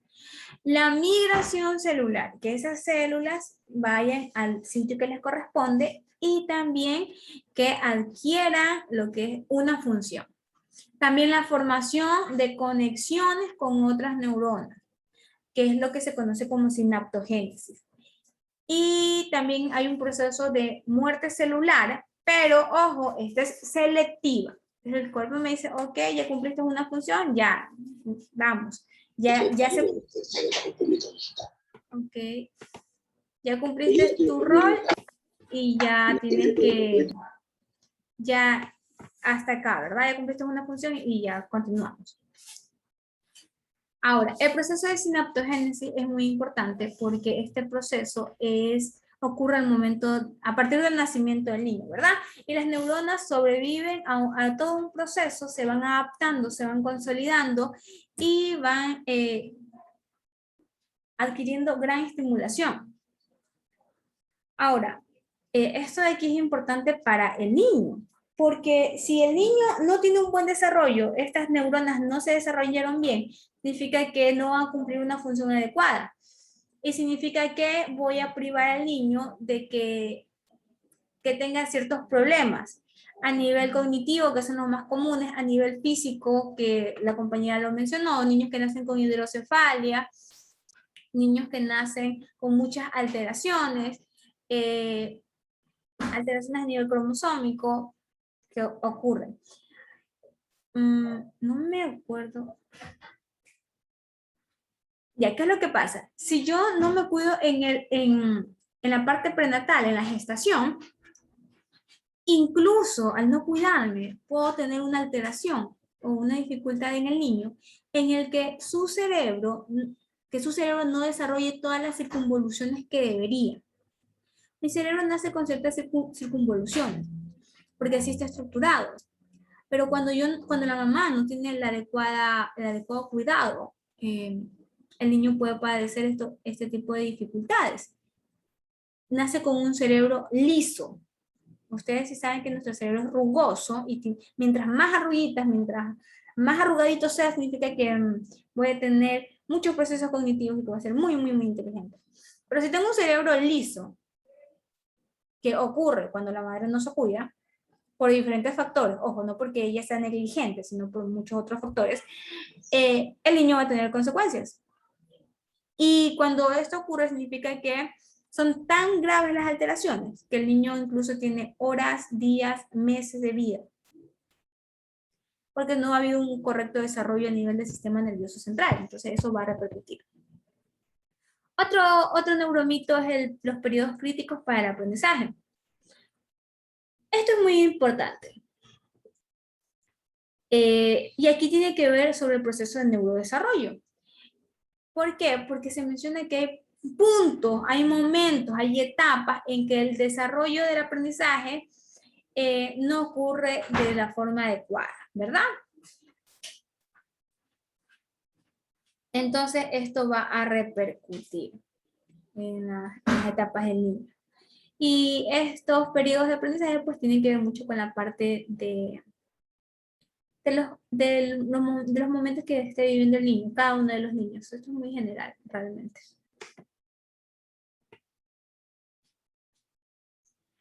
Otro de los neuromitos, y acá tiene que ver la teoría de las inteligencias múltiples. Ojo, no estoy diciendo que las inteligencias múltiples sean falsas, por si acaso vayan a decir, la psicóloga me dijo que las inteligencias múltiples son un mito. No, no estoy diciendo eso. ¿Qué es lo que pasa con la inteligencia múltiple? Gardner propone que es mucho más fácil describir a una persona que posee los diferentes tipos de inteligencia. Ojo, estas inteligencias son independientes del coeficiente intelectual que tenga cada individuo. La complejidad nace en el procesamiento cerebral. ¿Por qué? Porque aquí me dicen que tengo que tener varias cuestiones presentes. La parte cognitiva, la parte perceptual y la parte motora de un individuo. Entonces, ¿puedo trabajar la inteligencia múltiple con los chicos? Sí. ¿Puedo potencializar eso? Sí.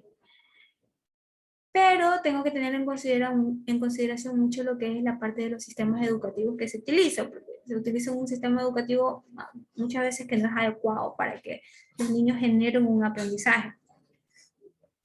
Hay algunos niños que aprenden mucho de la parte del lenguaje, pero no se trabaja eso. Entonces ellos no van a tener un buen proceso académico. Entonces la profesora va a decir, bueno, no estás cumpliendo, eres un chico vago, maleducado y otros muchos términos que utilizan, que no los quiero decir por si acaso. Ricardo. Sí, complementando un poco, yo noto que el mito en esto de las inteligencias múltiples radica sobre todo en el hecho de encasillar. O sea, tomamos un test de inteligencias múltiples y nos sale que preferentemente podemos aprender más, por ejemplo, de manera kinestésica. Y nos encasillan. Allí es donde está el mito. Yo, como usted dice, no negamos de que sea una teoría muy útil la propuesta por Gardner, pero el mito radica en que muchas veces nos autoetiquetamos o nos dejamos etiquetar por el resultado de un test de inteligencia múltiple y por el otro, ¿no? Me adelanto un poco al de estilos de aprendizaje. Tomamos un test de estilos de aprendizaje y nos sale que aprendemos más de manera kinestésica y nos encasillamos en ello. El test es bueno, pero tal vez el etiquetarnos es ahí donde está el mito, considero. Eso opino. No sé si vamos por ahí con los mitos.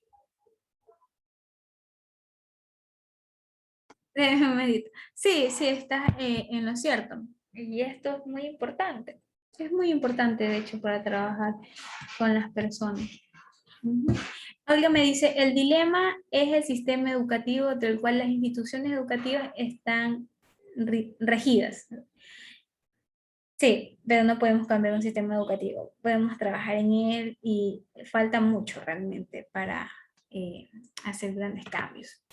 Pero ¿quiénes somos nosotros para juzgar eso, verdad? Y finalmente tengo los estilos de aprendizaje. Hay estilos de aprendizaje en el que el niño capta la información y hay ritmos de aprendizaje, y esto es muy importante. Pero tiene que ver mucho también, como vuelvo y repito, con las bases neuronales. Puede que a mí me tome 10 minutos aprender lo que a Ricardo le tomó 2 minutos. Puede que a mí me tome 1 hora lo que a Juanito le tomó 10. Hay estilos y hay ritmos de aprendizaje y no debería comparar. Y en una escuela lo que hacen es, bueno, tienes 15 minutos, tienes un ejercicio, no, 5 ejercicios. En 15 minutos tienen que terminarlo y voy a pasar a revisar. Ojo, no digo que esté mal, pero sí creo que deberían tener presente la cuestión de que no todos procesamos de la misma manera, al mismo ritmo. Vuelvo y repito, yo me puedo demorar más y alguien lo va a hacer mucho más rápido. Pero tengo que tener presente eso al momento de trabajar con niños, al momento de implementarlo dentro de lo que son la parte de la metodología a utilizar. Gracias, Tito, muy amable, pero hay que trabajar mucho esas cuestiones. Y es muy importante con los niños, más que nada, con ellos. Eso es muy importante. Ahora.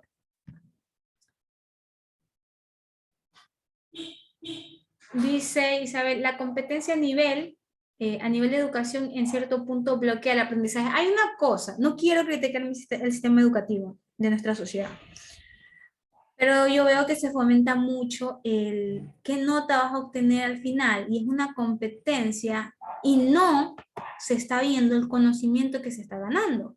Entonces, ¿a mí de qué me sirve obtener las mejores calificaciones si en cuanto a conocimiento no estoy adquiriéndolo? Entonces, al final del día, voy a perder. Y aquí ese no es el punto. Y ojo, no es culpa del niño. No es culpa del niño. El niño le enseñan eso. El niño le enseñan que tiene que sacar la mejor calificación. Pero no le enseñan que tiene que aprender, consolidar un conocimiento. ¿Sí me lo voy a explicar? Ajá. Dígalo sin miedo al éxito, dice Darby. Llévelo a junta, llévelo a junta de docentes. No, por Dios, después van a decir que uno anda causando ahí revolución, ¿no? Pero ¿es o no es cierto? Que se centran mucho en la presión social que hay de que tengo que tener una buena calificación. Porque si no sacas la nota, no pasas. Y te quedaste. Y se centran mucho en eso. No se centran en el, vamos a aprender, vamos a consolidar esto. Ajá, está bien. Dice Daniela, es cierto. Gracias, Daniela, por el apoyo. Eso es muy importante. Listo, chicos. ¿Hasta aquí tienen alguna consultita? ¿Alguna inquietud? También el tema de las tareas. Ah, eso es otro. El tema de las tareas. Ojo, yo no estoy de acuerdo con las tareas. Yo soy una persona que no está de acuerdo con las tareas. Sin embargo, el sistema educativo me dice que hay que enviar tareas. Pero yo en lo personal no estoy de acuerdo con eso. Porque hay personas que no les gusta hacer tareas, pero eso no significa que esa persona sea una persona con un bajo coeficiente intelectual o que no rinda. Simplemente no es el estilo de aprendizaje de esa persona y no va a cumplir. Pero si yo lo mando a leer, si yo lo mando a investigar, voy a obtener mejores resultados. O sea, yo puedo aplicar otro sistema, yo puedo jugar. 15 hojas, dice. 15, ¿qué es eso? El sistema educativo me lo pide, por si acaso. Consideran que, ajá, ¿qué es lo que pasa? Cuando te envían tareas, lo que intentan hacer es que leas. Y sí, está bien, pero ¿cómo compruebo que realmente leíste? Que tú leíste, que el niño leyó y que alguien no le hizo el trabajo o que no lo mandaron a hacer. ¿Sí me explico? Ese es mi punto. Miguel. Ahí se juega mucho. Buenas noches. Empeño en la clase, mi. Yo sí creo que hay un punto ciego en lo que se refiere a la educación actualmente. Y lamentablemente no está dando los requerimientos que se necesitan para poder fomentar las diferentes inteligencias que tenemos como seres humanos. Comentario que hizo el compañero hace rato de que a través de las inteligencias múltiples se encasilla al niño, yo creo que es una información errónea, porque la inteligencia múltiple lo que hace es, todos contamos con esas inteligencias, todos tenemos la capacidad de desarrollar esas múltiples inteligencias, tanto la lingüística, la lógica, la visual, la inteligencia corporal, la musical, la interpersonal, la naturalista, otra se me escapa, musical. Son muchas inteligencias que tenemos nosotros, contamos con esas, pero desarrollarlas, y eso depende de las características que tenga cada una de las unidades educativas, características que tenga cada docente, de tratar de averiguar de cómo se da ese proceso,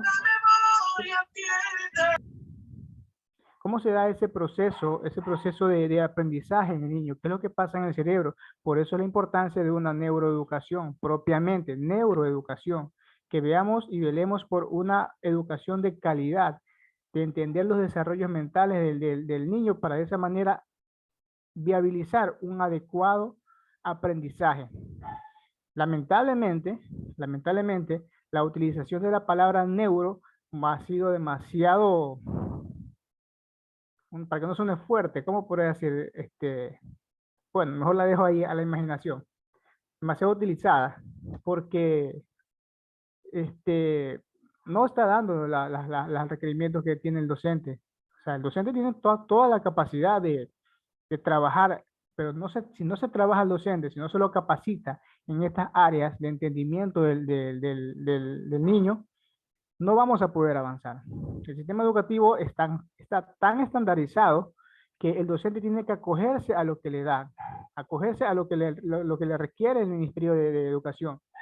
Y si da un paso más allá, bueno, entonces lo cuestionan, se evidencia porque lo cuestionan o simplemente o los padres de pronto son renuentes a que se trabaje el niño de esa manera. Pero o encasillar la inteligencia múltiple que encasillan al niño, no lo creo, porque tiene toda la capacidad del niño de desarrollar todas estas competencias o solamente desarrollar unas cuantas. El cómo se desarrolla esas inteligencias, ahí está el meollo del asunto, ahí es donde tenemos que trabajar de manera multidisciplinar, tanto docentes, psicólogos, psicopedagogos, para que el niño pueda aprender de una manera adecuada y ese conocimiento transmitirlo y llevarlo hacia su contexto donde él se desarrolla. Eso es todo, Mata. Gracias, Miguel. Ricardo, te escucho y después a Silvia.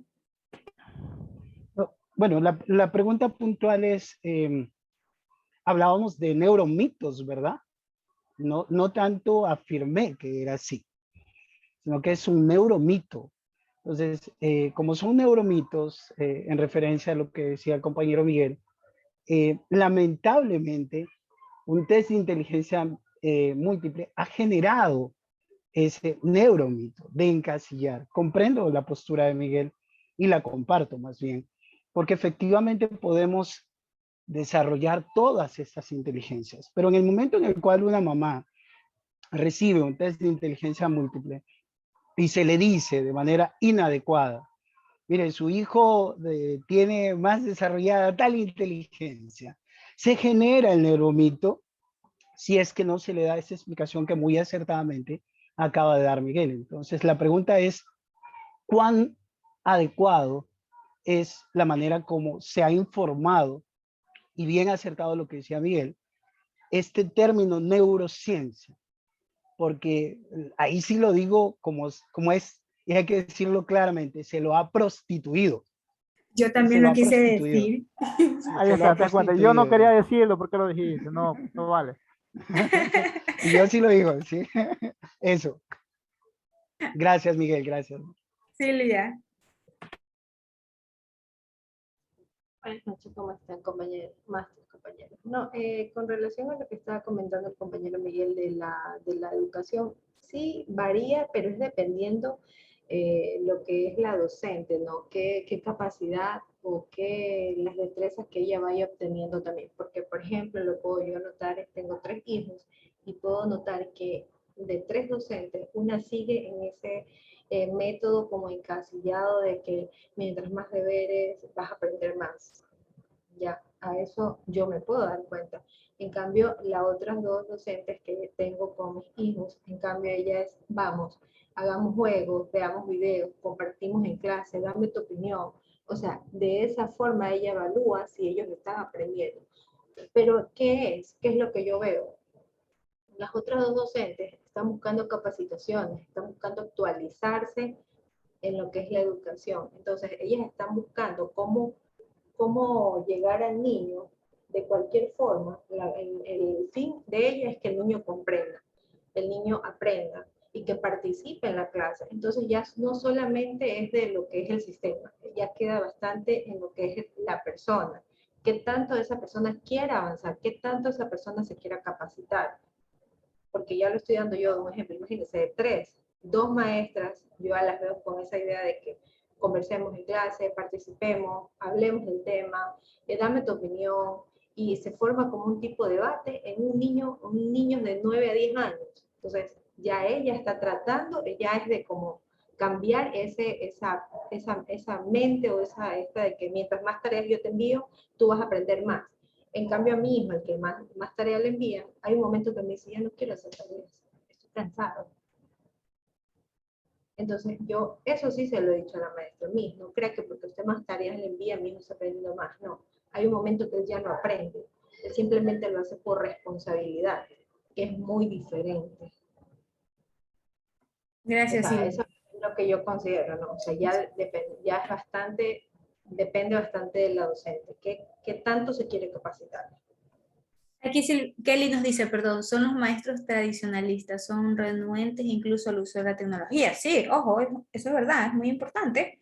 Ahora, hay una cuestión, perdón que tome tu palabra, si les dice que participe.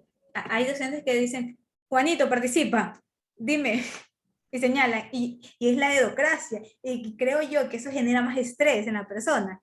Entonces, así como que ese no es el punto es que el niño quiera participar, el punto es que sea todo divertido, que sea agradable para él, y él quiera dar su aporte, y que no sea juzgado, no sea etiquetado al momento de juzgar. Ojo, sí comprendí, pero igual se me viene solamente. Sí, claro, no. De hecho, lo digo porque, por ejemplo, yo le digo a mi hijo, y, o sea, yo converso y le pregunto, ¿qué tal la maestra? Y me dice, no, mami, a mí me gusta mucho mi maestra. Me gusta cómo ella nos enseña. Y él me dice, y lo que más me gusta es que no envía tantos deberes. Yo ya Entonces, dije. a eso sí me voy bastante. Y es muy cierto, o sea, hay un momento que ya el niño no lo quiere hacer y lo hace simplemente por responsabilidad. Entonces yo por eso digo que ya quede en cada persona, pues, ¿no? Cada docente que tanto quiere llegar al alumno. Claro, eso es verdad. Miguel. Hay un término nuevo que estamos usando ahora con el contexto pandemia. Se llama digitalización. El proceso de digitalizar la educación ha conllevado a un nuevo aprendizaje o una nueva adquisición de competencias en los docentes. ¿Ya? Los docentes están adquiriendo esto, utilizando herramientas que sean un poco más lúdicas para los alumnos, un poco más que ellos desarrollen competencias que puedan generarse a través de la tecnología para aplicarlas en su contexto. Estas herramientas están permitiendo que el tradicionalismo de la educación, el tradicionalismo clasista, ¿por qué lo determino así? Porque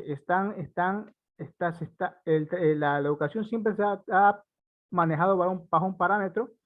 Y clasista, ¿por qué? Porque actualmente quienes tienen más dinero pueden acceder a una mejor educación para sus hijos. Mientras los que están en el sistema público se están quedando aislados de ese tipo de educación. Por eso lo determino de esa manera. Porque el sistema público no está ofreciendo las garantías como para que el alumno pueda tener un adecuado aprendizaje. Las tecnologías están ahora impartiéndose a través de los sistemas digitales, a través de plataformas, a través de entornos virtuales de aprendizaje, como se les denomina. Están dando la oportunidad al sistema educativo, le están poniendo a la mesa y diciendo, aquí estamos, utilícennos para que ese tradicionalismo de la educación por fin pueda romperse y la educación pueda avanzar y la educación pueda evolucionar, por lo menos en el país. Gracias. Darwin, ¿vas a aportar algo? Sí, mira, yo hace tiempo hice una capacitación de una nueva metodología en la cual, como el compañero dice, la falta de capacitación a los docentes, o la falta mismo también, o el desinterés de los docentes de capacitarse, porque también hay que tenerlo de un lado y del otro lado. Entonces, hay nuevas metodologías para enseñarse a los niños. Por ejemplo, yo hace un rato le dije el ABP, que es el aprendizaje basado en proyectos, basado en retos, en que al niño lo hacen relativamente de una forma autónoma. O sea, hace una implicación y realiza una cooperación que al final culmina con un producto que da una difusión para todos, y el niño fomenta ahí la autonomía y la forma de cómo desenvolverse en cualquier área o en cualquier materia. Eso es una forma del ABP es una nueva metodología, recalco, que están enseñando ahora en diferentes lugares. Afuera de eso también se da diferentes tipos de conocimiento y como dijo otra compañera, el tradicionalismo que tenemos muchos en las escuelas, en los colegios, es que yo profesora, a cada rato participa y no aprende nada, porque al final y al cabo hay niños que se quedan en silencio o personas, gentes en cualquier lugar de capacitaciones, porque esto no es de niños, ni de adolescentes, ni de personas mayores, es en general, en general. Entonces, en el ABP no es el que más se destaca, el que más habla, el que más esto, sino en el ABP es el que da esa difusión de implementar, de implementarse las inteligencias múltiples de cada niño y cada diferencia. Así mismo, como recalco, no es el que se participa mucho, aprendes más. No, eso es mentira. Eso es una ideología no tan apta, que no tiene muchos atributos. Y es un ejemplo, está un niño en clases, está atendiendo relativamente a la profesora, está tratando de entender, y va otro niño y corta, y otra vez corta, y otra vez corta. Pierde ese hilo de entender lo que está queriendo. Entonces, esos métodos o metodologías son muy abstractas en la actualidad. Por eso hay nuevas formas, como usted lo dice, hay nuevas formas y metodologías de enseñanza para los docentes y para los niños. Ok, Ricardo nos pone en el chat, gracias Darwin, Ricardo nos dice, ¿han escuchado eso de que el que pregunta aprende 2 veces? Sí, te respondo yo a ti, yo Carla Mora. ¿Se aprende de diversas maneras? Efectivamente. El que escucha también aprende, por supuesto, el niño es un estilo de aprendizaje que yo escuchando aprendo, de hecho yo lo hago, yo le digo a otra persona, dime tú lo que tú entendiste, y él me explica y se me queda, no necesito leer algo porque ya se me quedó el concepto. Aprende también el que participa, sí, depende mucho, vuelvo y repito, de los estilos y ritmos de aprendizaje de cada niño, son diversos. ¿Cómo trabajo con ellos? Es la cuestión. ¿Qué hago para que ese estilo y ese ritmo de aprendizaje sea adecuado para que se genere conocimiento? Y la emotividad también genera aprendizaje, por supuesto. Y siempre acuérdese de cómo usted aprendió matemáticas. Todos excepto Ricardo, que tuvo una docente muy linda en matemáticas. Pero Kelly, la doctora Aurora creo que era, no. Entonces, vamos a culminar un poquito el tema y voy a dar paso al siguiente. Aquí hay una cuestión, yo ya me fui a la conclusión, pero en conclusión de lo que hemos visto hoy, yo puedo mencionar, bueno, antes de la conclusión, Ricardo me dijo minutos atrás, ¿qué técnicas de neurociencia puedo aplicar en la educación? Mira, yo te puedo decir algunas, que depende mucho de la persona, obviamente. Pero una cosa que ustedes tienen que tener en cuenta es la individualización en cada estudiante. Yo sé que es súper complicado, psicólogos es imposible porque yo soy docente y tengo 50 estudiantes, 60 estudiantes, correcto, lo comprendo, es complejo. Pero recuerden que nadie aprende de la misma manera, ¿verdad? Y es muy importante considerar esto, buscar herramientas para trabajar por lo menos con gran parte o gran porcentaje de esos estudiantes. Otra cosa que es importante, otra técnica, es la identificación de las dificultades de aprendizaje. Ojo, hay problemas y hay dificultades de aprendizaje. Una es permanente y la otra es transitoria. Si es permanente, significa que la voy a tener durante toda mi vida. Por ejemplo, las personas que tienen discalculia toda su vida. Y otra cosa es tener un problema de aprendizaje que es solamente dentro de la etapa escolar. Salgo de la etapa escolar y yo ya no tengo eso, porque es un problema, es un momento de una etapa. Entonces, las investigaciones en estas áreas mencionan que es muy importante establecer la identificación de estas dificultades de aprendizaje, de estos trastornos, de estos trastornos del neurodesarrollo que pueden aparecer en un niño. ¿Sí? Pues son muchos. Y también, pues, ¿qué cosa? Lo que yo les decía, comenzar las clases más tarde, no comiencen las clases a las 7, yo no estoy de acuerdo con eso, no lo estoy. Yo apoyo lo que dice Kelly, yo apoyo a las personas que dicen que las clases deben comenzar 8 de la mañana, 8:30, y si es posible, y no es mucho pedir 9 de la mañana, pero creo que exagero ya yo. No, hay que comenzar las clases temprano. Porque... Claro, ahora, disculpe que le interrumpa.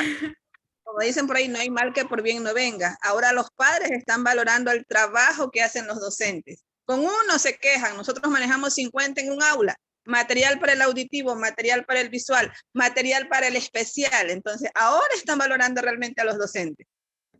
Muy bien dicho. Ahora, que la planificación del docente, que las actividades, que el niño se para, que es inquieto, que no comprende una temática y muchas veces es insistente con algo, ¿verdad? Entonces están ya llevando todo ese proceso. Y es muy buena aporte, Kelly. Y lo que yo les decía, comenzar las clases tarde sí es importante para mí, desde mi perspectiva, no sé desde la perspectiva de otros neuropsicólogos, pero para mí es importante. Y finalmente, y algo, bueno, no finalmente, pero algo muy importante, practicar lo aprendido, y con eso no significa que aprendimos hoy en las tablas de multiplicar y te voy a mandar 100 ejercicios. Bueno, sí aplica, pero háganlo un poco más dinámico, más interactivo con el niño, ¿ya? No le mande 100, si le manda, mándeselo parcializados, o que el niño lo vea como algo agradable para él, pero no como una obligación de que tengo que cumplir con eso, y si no cumplo con eso va a haber un castigo. Usted nos dijo que duerme mucho. No, yo no duermo mucho, yo duermo las horas que la ciencia me dice, 8 horas, ni un minuto más ni un minuto menos, porque si no duermo bien me da dolor de cabeza. Y en mi caso es así. Si yo no duermo mis 8 horas, a mí me da dolor de cabeza y me cuesta mucho rendir en el día. Entonces, yo sí soy yo sí soy una fanática de promover el sueño. Y la última, pero no menos importante, una última técnica. Cuidar la salud física y la salud mental, chicos. Dicen que es importante y lo es. Las evidencias científicas han revelado la gran importancia de la actividad física. ¿Por qué? Porque me ayuda a regular muchas cosas en mi organismo. Una dieta saludable también es importante, porque comer bien me ayuda a potenciar el aprendizaje vital. Y al momento de potencializar mi aprendizaje, mejora mi rendimiento académico. Entonces, eso es muy importante. ¿Cómo? Ya. Perdón, las preguntas no son para mí, pensé que eran para mí. Las organizadoras, chicas.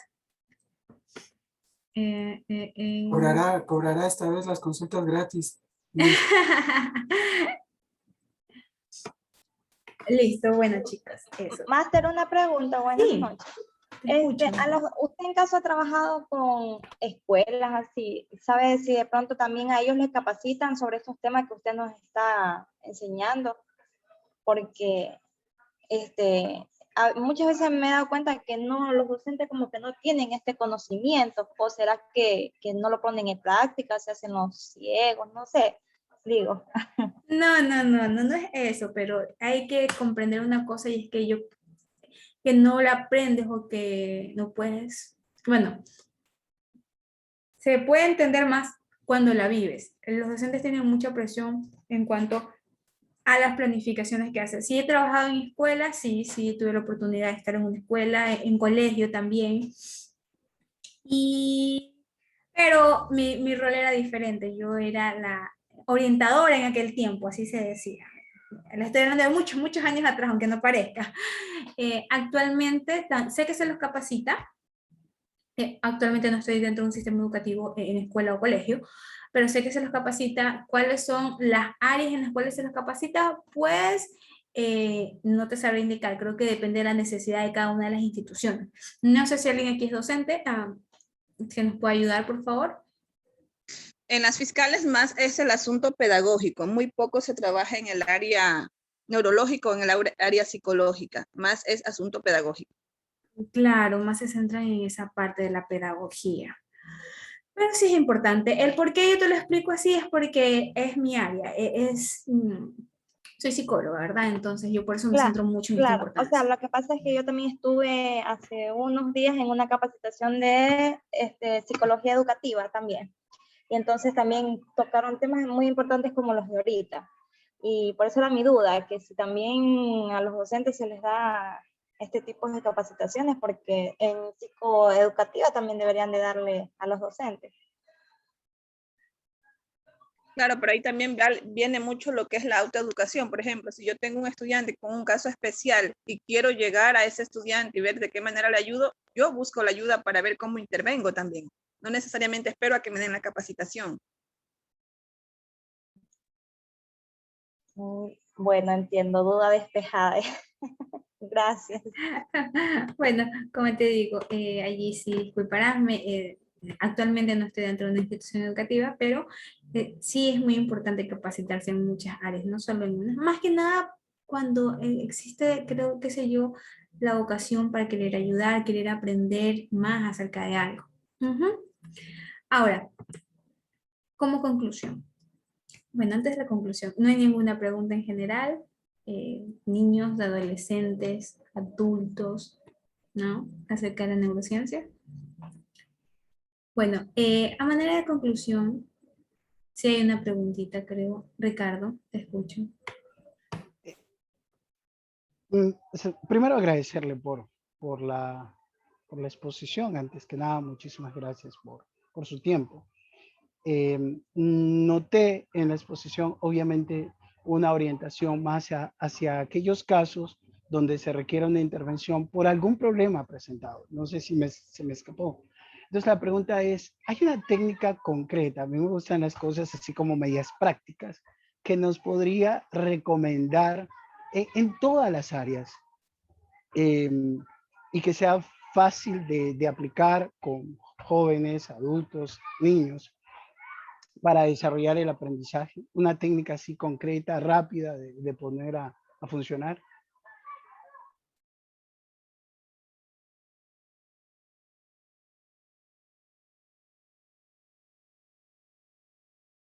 Me lo pones difícil, ¿sabes por qué? Porque todos aprenden de manera diferente en cada una de las etapas.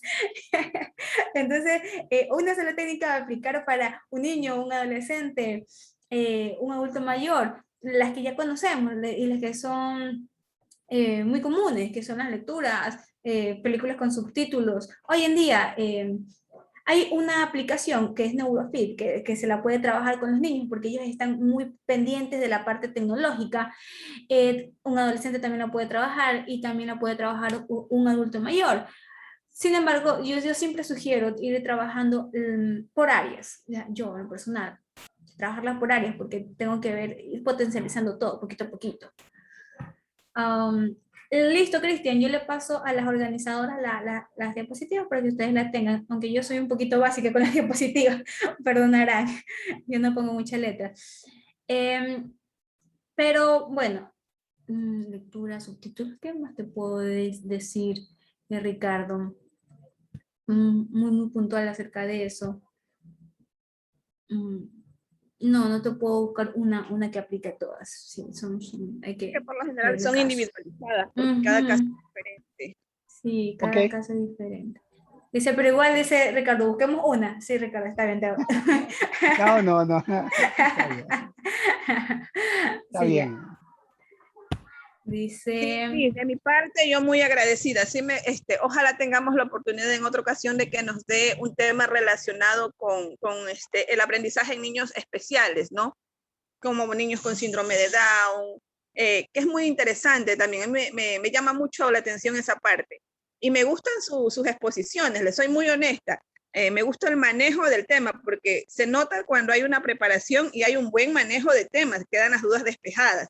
Y eso invita a que uno continúe en la capacitación o se salga, una de dos. No me digas eso. Bueno, justamente, Kelly, ya que tocas el tema, ustedes saben que va a haber un congreso. No estoy haciendo promoción por si acaso. Sin embargo, allí voy a tener un taller en el cual voy a trabajar sobre las consecuencias a corto y largo plazo en niños prematuros. En eso están niños que tienen ciertas necesidades, ciertas NE, ciertas dificultades. Ajá. Sí, ok. Bueno, chicos, a manera de conclusión, mencionarles que la educación basada en las aportaciones neurocientíficas se centra en el conocimiento de por qué se ha de usar diversas estrategias didácticas para favorecer el aprendizaje. ¿De quiénes? De los estudiantes, obviamente. ¿Implica qué cosa? Comprender la diversidad en el aula, las diversas formas y múltiples facetas en que aprenden los individuos, la interrelación entre los factores neurobiológicos, que es muy importante, la experiencia y el contexto sociocultural. Es importantísimo establecer la relación entre estos aspectos. Conducta, la parte social, la parte del autoconcepto de la persona y la parte biológica. No se olviden de eso, es muy importante, créanme que es importante, y allí van a descubrir el porqué de las dificultades de un niño. No es porque el niño quiera ser así, muchas veces es porque hay un desbalance en ciertas estructuras neuroanatómicas del chico, y es muy importante establecerlas. Ajá. Listo, chicos.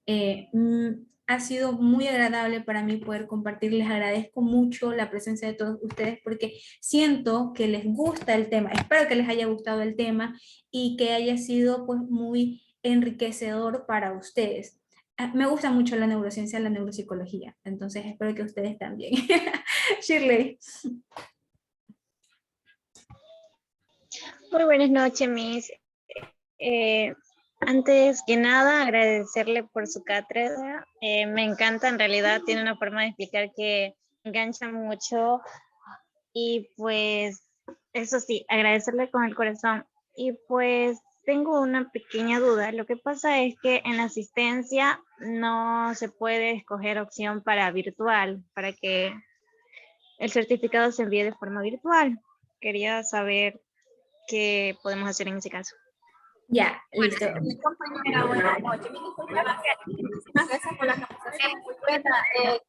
Se envió el link, pero hay un pequeño error. Se está corrigiendo. Se me pueden esperar unos 5 minutitos y ya se envía nuevamente para que lo puedan llenar, por favor.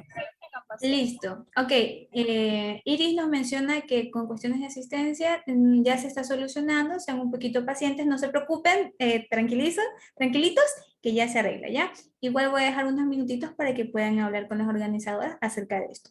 Mercedes. Nos vamos al paro. No se vaya a paro, Darwin, por favor. Usted siempre. No, tranquilo. No, si ya vengo del paro yo. Te escucho. Sí, psicóloga. Deje que la gente venga a montaña tranquilo. Montañita los espera. No me gusta la playa. Ya, Kelly, ya vamos para allá. Cuéntame, Mercedes. Doctora. Pero nos da hospedaje. Doctora, agradecerle una vez más, me alegro mucho poder haber compartido estos 3 días, a pesar de que no participé, siempre estuve yo escuchando sus intervenciones, su capacitación. Lo que más me gusta de usted en lo personal es que nos pone ejemplo de la vida actual. No se va tanto a lo tradicional, sino a lo real, a lo que se está viviendo hoy en día en la sociedad por la parte de la neuroeducación. Y la verdad le agradezco muchísimo, y yo soy también una de las que siempre me gustaría, y a veces quiero decirle a la profesora de mi hija que utilice más dinámicas, más herramientas con la parte de la psicología de la Gestalt, lo que es los símbolos, los colores, imágenes, actividades en las que ellos puedan desenvolverse y puedan ellos demostrar sus destrezas, y eso a veces ayuda mucho para que el aprendizaje se quede de manera permanente. Porque a veces cuando queremos que se aprendan algo memorizado, algo que estamos leyendo, no es lo mismo porque al día siguiente ya no lo saben. Pero cuando se utiliza herramientas didácticas que debería estar y quizás está dentro de la malla curricular, solo que no se usa, eso enriquece mucho el aprendizaje del niño, ayuda mucho a que sus áreas cognitivas se desarrollen.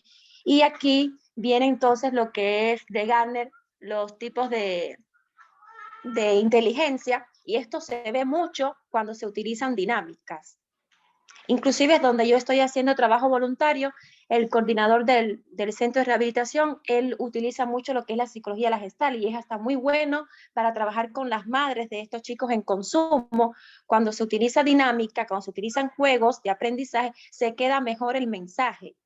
Sirve de mucho para el aprendizaje. Es lo que quería aportar, y muchísimas gracias de volverla a ver. Esperemos que en otro semestre, ya sabemos que este no está con nosotras, pero esperemos que en otro próximo sí podamos estar con usted nuevamente. En este no, pero en el futuro sí. Muchísimas gracias a ustedes por inventar. Muy amables, chicos. Un gusto poder haber podido compartir con todos ustedes.